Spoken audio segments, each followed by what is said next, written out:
We've got really high coverage, we've got really high quality connections. The comparison from our data quality versus mobile phone data quality in terms of accuracy and precision, it's actually not really fair to compare it against mobile phone technology because it's so much more accurate. The size of the devices, you know, a GPS device in a car is significantly bigger than the mobile phone itself. It's got a bigger aerial, it's got clear sight of sky. So you can see an illustration there, and I'll just hand over to Jaap to talk through this some more. So just saying that mobile devices as such have a wider circumference of where the data could be coming from. So, you know, you would have some difficulties when you process the data of actually putting it on the, let's say, the right side of the road or the right lane of the road. And of course, there on the far right, we're making a reference to road sensor data. But they also have, you know, several issues. It is infrastructure that you have to put in the ground or put on a pole, like a camera or a loop sensor that you put in the tarmac. But all these sensors, they're fairly expensive. They have to be maintained. And of course, when they break down, they're not immediately repaired. So, you know, you can have a look, I think, for instance, at the California DOT webpage, and you can see how many of their road cameras are actually not working. And that's been the case because, you know, they have so many and they can't send people out all the time to maintain those cameras. So you would think you would get a view of the road, but you don't because the infrastructure is not working properly as it should. And again, as said, connected vehicle data can easily replace a lot of the existing infrastructure on the road. Not saying in total because, you know, we're not going to pretend that we have 100% coverage. So we see every vehicle on the road. We see a statistically significant volume of vehicles and data on the road. So for instance, there's always a possibility to use the road counting stations to get to scaling. So we can say, you know, we have 10% of the data. So the scaling factor from the counter station that we looked at was 10 to get to that 100% view of what's really going on the road. But overall, our coverage is such that, you know, we cover 1 in 28, 29 vehicles, connected vehicles in the US. And the last time I looked at the federal highways statistic about vehicles on the road in the US, it was around that 280 million figure. So with some confidence, and also that we're adding data to our fleet, we can maintain a high accuracy, high integrity, and a high density level as well. Just coming back to the mobile data, right? So I've been sourcing a lot of traffic data myself in my past career. And it's just a fact that mobile device gives you a lot of data, but also if you're just looking at the roadway, like Dan talked to earlier there on the right, you know, for our purposes, being in logistics, being in delivery, you actually want to see what the situation on the road is like. So it's great to see people, you know, walking, people being in or around, let's say, bars and restaurants and whatnot kind of places, but that's not what you're looking for if you're in freight and logistics and delivery. You want to see what an actual situation on the road is. And, you know, if you're buying data for your solutions or applications to process, you will find that you're paying for mobile data that you're actually not going to use. And I think what is really nice about the connected vehicle data, that it's so fit for purpose. You know, we will see it on the road there where you need it.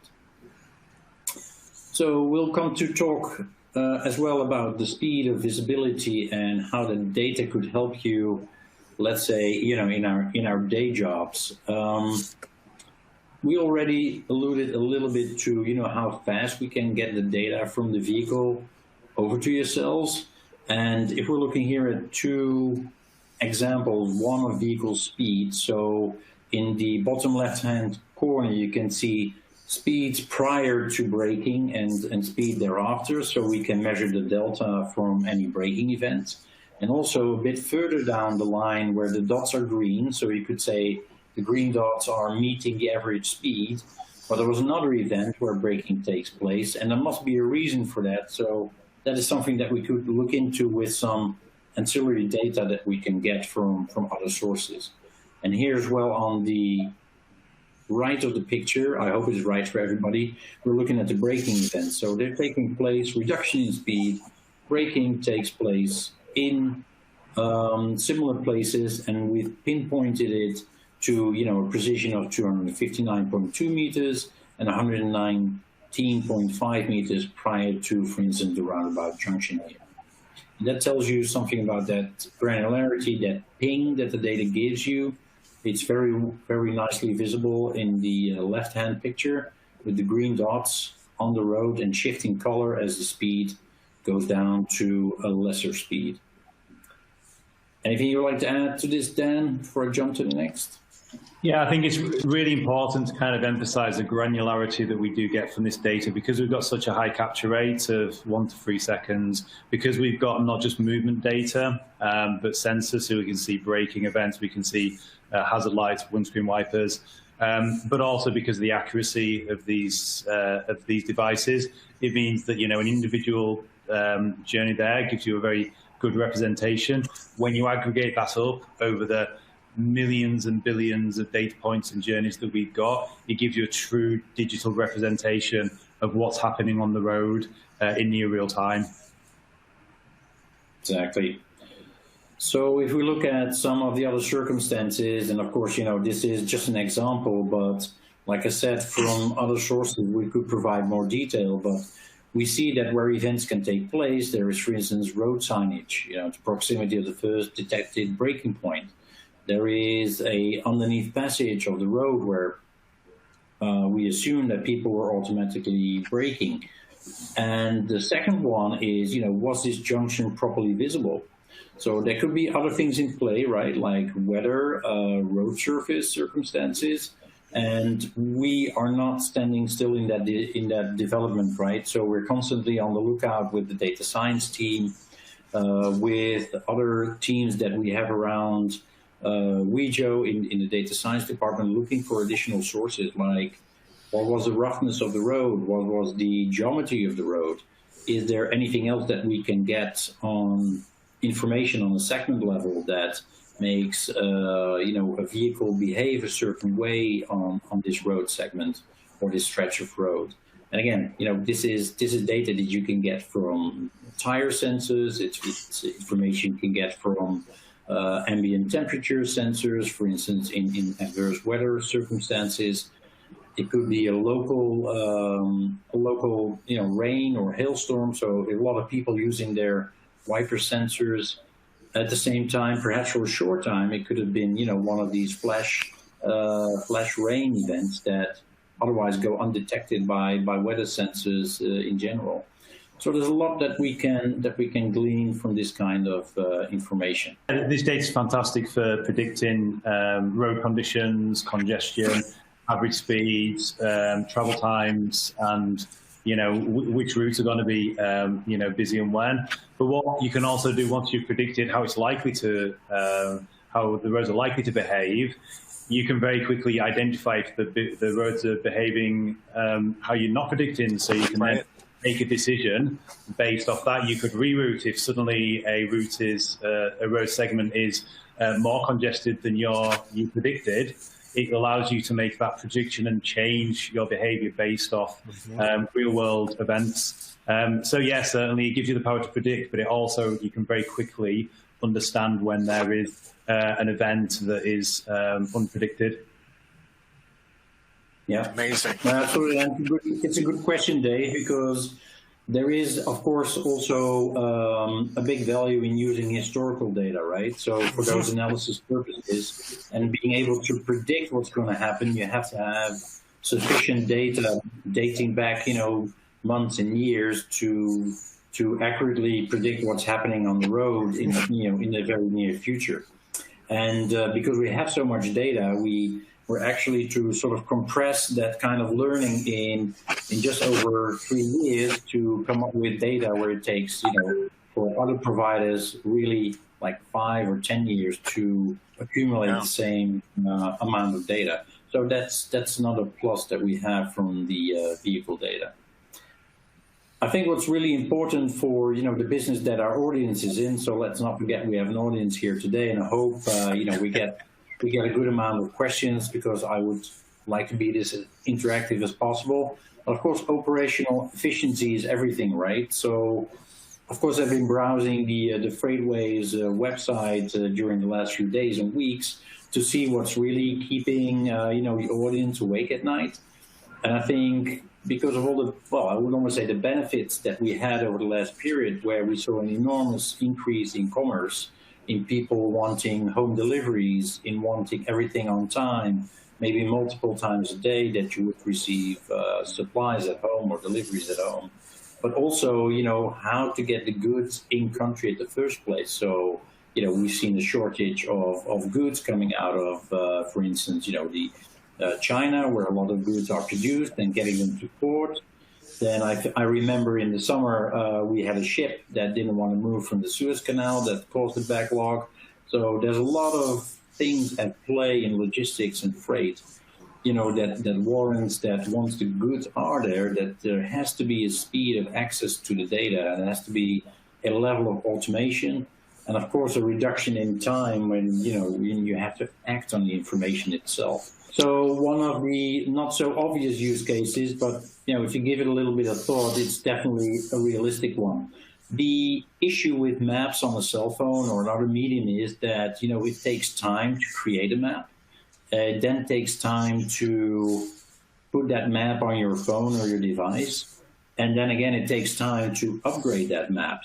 And the picture you see on the right, so no surprise there, is that we're able to find actual new roads on a map. I mean, the interval between the two was, I think, a couple of months. So we looked at November, and our data was already showing their traces on the map, whereas the cell phone provider or the map provider for the mobile phone still didn't display those roads. So there was actually a couple of months passing before they updated their map. All right. Well, I'm going to go ahead and, again, maybe talk specifically to a use case sort of near and dear to my heart. So, again, I've spent almost 30 years kind of on the manufacturing ERP side. And from their point of view, right, the kind of consumer of your logistics services, they're really concerned about getting product to their customers, and especially that first mile and last mile of delivery. Really critical in supply chain. Just as a side note too, supply chain management, near and dear to my heart. Just got my master's degree in supply chain management, and this is something that they talked about, right? Over and over and over again, the importance of first mile and last mile delivery. And we see that whole concept quite honestly changing, right?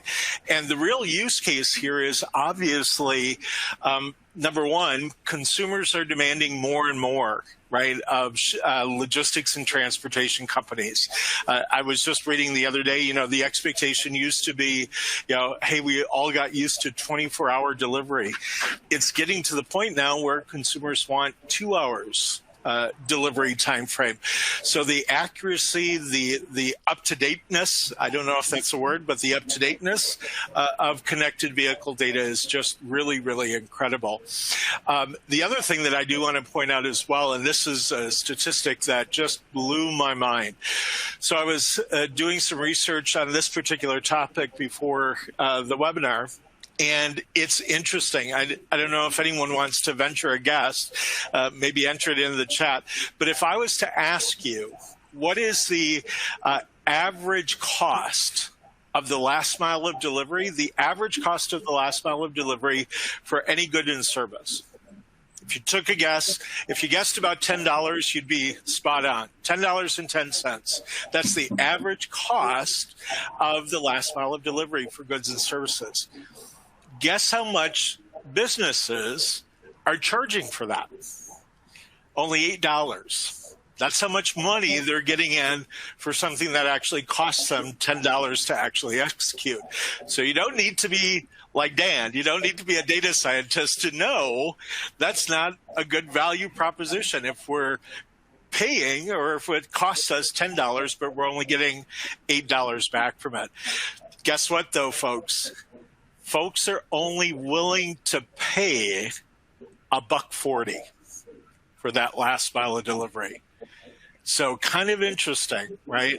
Kind of interesting. Yeah, Dan, any other comments on the whole concept of last mile and first mile delivery and how important connected vehicle data will be there? Just to say that. Go on. Go ahead, Dan. Yeah, just to say that the coverage that our data has, because it's created by real vehicles in the real world, means we've got a really high percentage of the roads in the US. And we know that is where the majority of other data sources do fall down in terms of mapping and route planning. It is the last mile. It's the roads that real people drive on every single day. There you can see the concept again, kind of tying it back to the whole concept of finding these roads. And we have a use case where, again, one of our customers found 30% more roads using the data that we provided them. Awesome. Well, I will take it over from here. Thank you both for all sharing your perspectives. We've already got some great conversations going in the Q&A. So for those of you in the audience, if you haven't submitted your questions already, please feel free to go ahead and submit those in your console, and we will get started with our questions. First one here, how many years back does your data go? Daniel, would you like to take this one? Yeah, sure. We've got data going back, depending on the data source, but our core data sets, which is the huge amount of vehicles that we're talking about, goes back to 2018. So it was a full 12 months before COVID. So we're able to do before, during, and after modeling on COVID, just to really understand what the changes have been on the road network. Fantastic. Next question here. OBD port for vehicles being driven will be phased out by German automakers. What is the implication? Jaap, you want to take this one for me? Yeah, I was already nodding, right? So as similar to mobile phone applications shutting down their location-based services because of privacy and some other things that are going on in that space, so you will receive less data from those applications. It's the same with the dongles.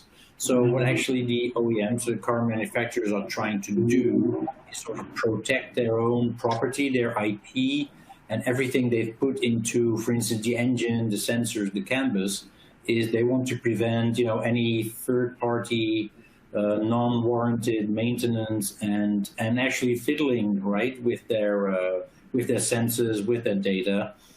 And yeah, that's going to pose a problem, right? So lots of dongle solutions, let's say in the beginnings of that time when it came out, weren't that great.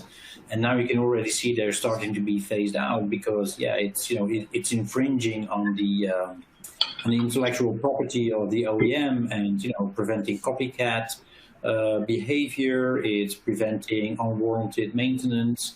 It's, it could void your warranty even if you tamper with the OBD port.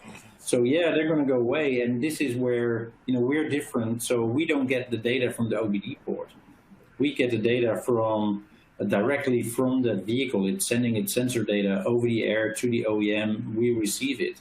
So, and we have, of course, not forget to mention, we have full consent from the OEM to use that data. And it's fully anonymized, fully in tune with privacy regulations like CCPA in the US and GDPR in Europe. Fantastic. So the next question really tags on to what you had just hit on. What type of device is sending the data specifically? ELD, driver cell phone, etc. Yeah, Dan, you want to have a stab? Yeah, so I mean, just to follow on from what Jaap said there, we don't use aftermarket devices, we don't use any tethering. It's all built in by the vehicle manufacturer to the vehicle, pre-market. So it means it's a really high quality device. It means it's fully controlled. And it also means that it's got access to the full vehicle sensors. So it's part of the TCU. It can not just understand the GPS location, it can take a reading from the fuel sensor, the braking, a huge amount of data we've got available. Anything more you want to add on to that one, yeah? Yeah, I think, again, right, that is the difference between a mobile or aftermarket device or a dongle, is that our data set is far richer by nature. it is also data that even some existing navigation providers that also sell traffic data can't get, because we have these arrangements with the OEMs, most of which are exclusive to us. And we will also venture into new areas. Like I said, we're really interested, just by being data geeks, is how can we work better together? So we're looking at images from the vehicle, forward-facing camera, backwards-facing camera, surrounding cameras, radar, LiDAR, USS sensors. So there's more to come as we develop our capabilities. Wonderful. Next question here. How does accuracy impact your privacy controls? So I'll take that one. We do a huge amount of work within my team to understand the implications of such a rich data source in terms of privacy attacks, and we've got quite sophisticated algorithms and models to make sure that the specific use case, that it's got an almost impossible chance of re-identification once we anonymize this data. Also, we mentioned CCPA. Well, you can probably tell by mine and Jaap's accent that we're in the EU, and we've had GDPR, which is the gold standard of privacy and anonymization, for many years. And I've been working on it in different roles, not just this one, with GDPR at the forefront of everything we do in terms of data.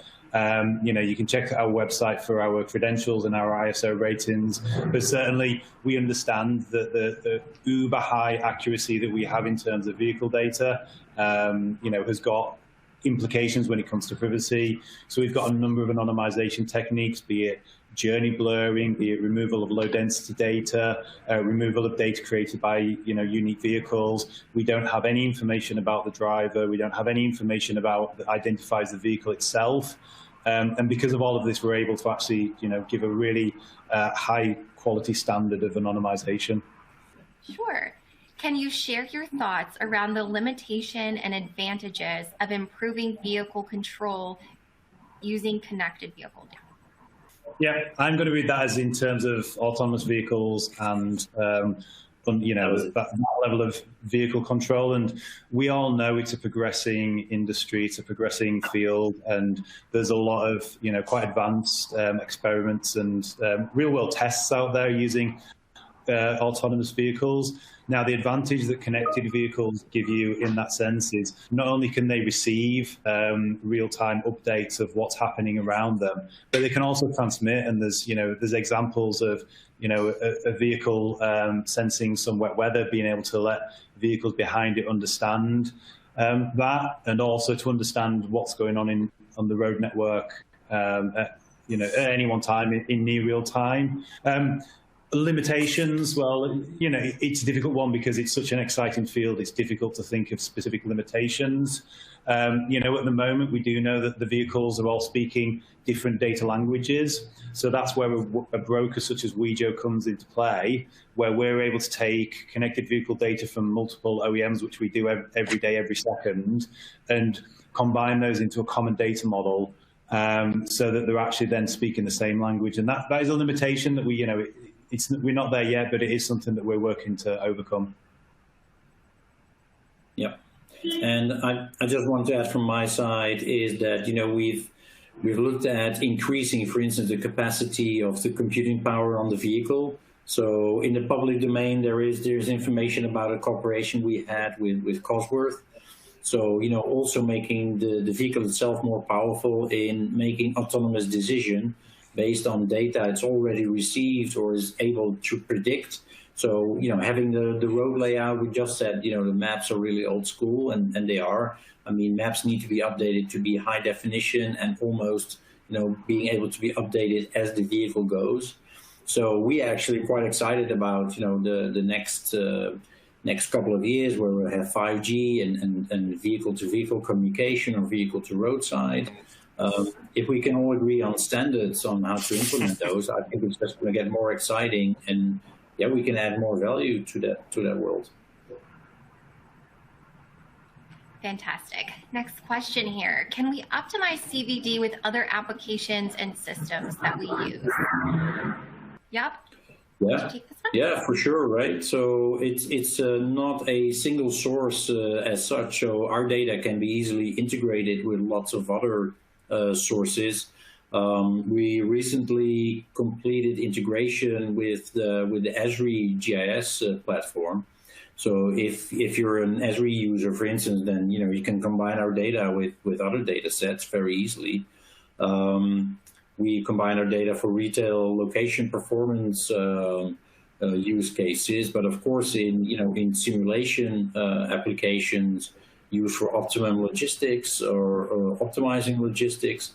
And like I said, our data is integrated in quite a few applications across the US, and we're now starting out in Europe, where our data is just part of an integral data set and data sources that are in use, and that's the way, of course, we want it, right? It's not a single source thing.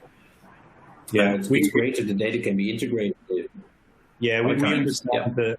The data we've got, the value grows exponentially when you can combine it with other data sources that you might have in your own systems. So that's why, particularly our intelligence products, we build to be specifically consumable, easy to integrate. We do the heavy lifting of those 18 billion data points, so you don't have to. What I find really exciting, guys, and again, I can speak kind of from the newbie point of view. I mean, looking from the outside in, even though I'm on the inside now, there are use cases probably that our folks on the line probably haven't even thought of. Right. And, I would just put a plug in for, kind of Wejo as the organization being thought leaders like this. We see that as part of our responsibility as well, as to do that education. Right. So if you have this sort of concept floating around in your mind and you're like, yeah, I don't know if it's really going to work, I'd say, call us up here at Wejo. We have lots of folks that are a whole lot smarter than I am that would be willing to talk to you and help you work through those use cases. So I would just encourage that. Fantastic. How does Wejo also provide freight visibility for 3PLs? Third-party logistics. So yeah, I think we mentioned a couple of times in our examples is how the data can be used. We're not limited to, let's say, one ecosystem or the other, right? So if you want to know, for instance, estimated arrival times, or look in detail in, for instance, where your provider, your service provider would enter a retail park, or the industry park where you're located and wanting to pick up goods. I mean, our data is interchangeable with, I would say, basically any platform. So, we don't have, if that was the question, we don't have limitations in sharing the data, which of course is governed by, our contracts and how we license the data to any party. But in principle, data is, can be integrated again in any type of application, and can be used as an output to optimize your logistics, whether it's first, second, or 3PL. Excellent. Looks like we may have time for one more question here. We did get quite a few about autonomous vehicles, and one individual who is doing some research at a large university here in the US has been studying autonomous vehicle manufacturers' interest in infrastructure to vehicles, such as signal phase and timing roadside unit messaging. Their question for you is that it seems that autonomous vehicle manufacturers want their vehicles to collect all data used in driving, cameras, LIDAR, ultrasonic GPS, etc. Does your data set include anything from an autonomous vehicle, such as the common makers today? I don't think we can talk about the specific OEMs and which ones of their vehicles specifically collecting it. We do have access to all of those data sources that you mentioned, because you're right, vehicles, whether they've got, whichever level of automation they've got, and, being a researcher, you'll know very much the 1 to 5 or potentially even 6 now, levels of AV that are out there. So they are all collecting this data. Some of them are using it to make autonomous decisions. And yes, we've got access to it. V2V, V2X, V2I that you mentioned there is very much a part of what we just working on in terms of, smart cities, also some of the things we mentioned before with Cosworth is moving into that area. When it comes to things like signal timing, well, yes, the feedback from an autonomous vehicle is important in the V2I situation, but also as important is understanding how the road is likely to behave on a mass scale. So it's not just about that one vehicle there, it's about how the signal timings work at different types of day with different circumstances on the road network. So it's not just about that specific autonomous vehicle, it's about understanding how the road is going to react. So in the specific example there of signal timing, it can adjust its algorithms accordingly. Excellent. Well, thank you all so much for participating today. Attendees, if your questions did not get answered, we will be able to follow up with you after the webinar. But that is all we have time for today. Thank you everyone who listened in today, our friends at Wejo for partnering with us on this presentation. And of course, Jaap, David, and Daniel, thank you all for sharing your insights with us.